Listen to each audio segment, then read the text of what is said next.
Yang kedua, ini harus banget juga dilakuin di awal, yaitu adalah kita harus bikin audien itu suka sama kita di awal perjumpaan. Ada beberapa poin yang jadi catatan agar bisa bikin audien itu suka sama kita di awal perjumpaan. Yang pertama jelas adalah kita menggunakan pakaian yang baik, benar dan sopan. Itu harus, karena kadang ada orang yang pakai bajunya baik menurut dia, benar menurut kebanyakan orang, tapi nggak sopan. Nah, nggak sopannya ini kadang malah bikin ilfeel audien. Jadi bahayanya di situ. Makanya harus lengkap nih, baik, benar, dan sopan. Sopan itu biasanya mengikuti tema acara, mengikuti dengan siapa audiensnya. Itu mesti kita pikirkan baik-baik. Yang kedua, ini juga wajib untuk seorang public speaker, yaitu adalah tundukkan audien dengan senyuman. Makanya wajib banget kita sebagai public speaker itu memiliki yang namanya smiling voice kan. Biar kita ketika berbicara di depan orang banyak, kita sambil tersenyum. Kenapa sih harus smiling voice? Karena orang itu senang teman-teman ngobrol sama orang yang kasih wajah antusias, berikan wajah yang mimik ceria. Berbeda dengan kalau kita ngasih wajahnya yang jutek. Misalnya saya ngomong nih tanpa ekspresi nih. Saya kasih tekuk kayak gini, saya tekuk, mukanya muka marah. Apa kabar semuanya sehat? Nadanya juga nggak enak. Nah, teman-teman juga pasti ilfeel dong.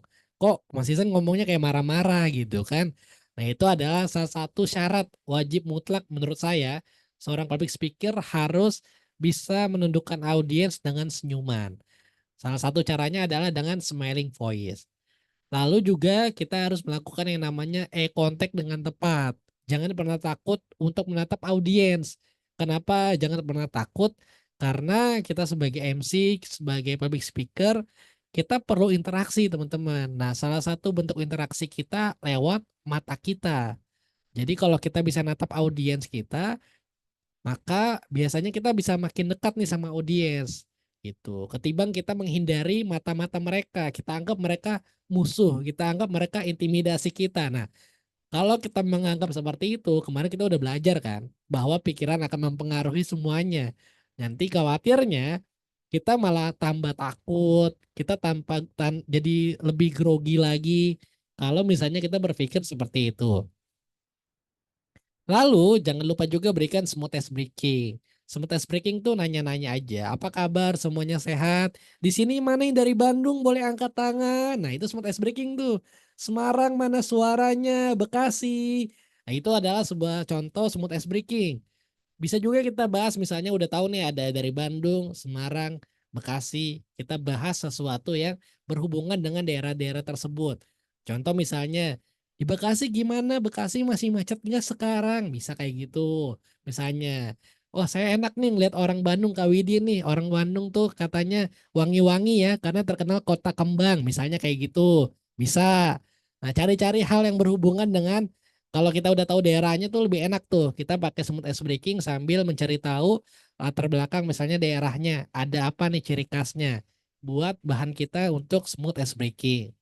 Lalu juga yang terakhir, kita bisa gunakan gaya komunikasi yang komunikatif, yaitu adalah kita berinteraksi sama audiens dan wajib dapat feedback kalau saya bahasanya. Kalau kita komunikatif, wajib dapat feedback. Contoh misalnya apa kabar? Nah, wajib dijawab tuh sama audiens. Kalau nggak jawab gimana Mas Isan? Pancing lagi. Wah, nih kayaknya belum pada makan nih, belum pada sarapan ya. Coba saya tes lagi. Apa kabar semuanya? Mana semangatnya? Nah, itu kita pancing lagi sampai dapat feedback. Itu adalah gaya komunikasi yang komunikatif.